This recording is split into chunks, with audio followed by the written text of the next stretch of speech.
মেয়েকে নিয়ে তো ডাক্তারের কাছে বেশ দৌড়াদৌড়ির উপরে আছি। আমি আসলে চেষ্টা করছি ওকে ভালো কিছু ডাক্তার দেখানোর। প্রথমের দিকে আমি যে ডাক্তারটা দেখিয়েছি তাকে আমার বেশি একটা পছন্দ হয়নি। ও যেহেতু বাচ্চা মানুষ, তাই পরে আমি একজন ভালো প্রফেসরের কাছে তাকে দেখাই। আর সেদিন আমাদের ডাক্তারের কাছ থেকে আসার পর একটা বার্থডের ইনভিটেশন ছিল। এটা হচ্ছে আমার ফ্রেন্ডের বেবির বার্থডে। এটা বেশ আগের একটা ভিডিও, আমি অনেক দিন ধরেই এডিট করে আপলোড করব ভাবতে ভাবতে এখন পর্যন্ত দেওয়াই হয়নি।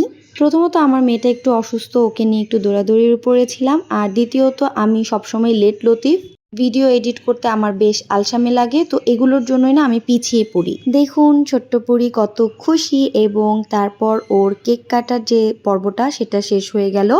এখানে ছোট্ট পরি খুব মজা করে কেক কাটছিল, সে খুব আনন্দিত ছিল। আমরাও বেশ মজা করেছিলাম ওর বার্থডেটাতে, সেটা আর কি বা বলবো, অনেক মজা করেছি।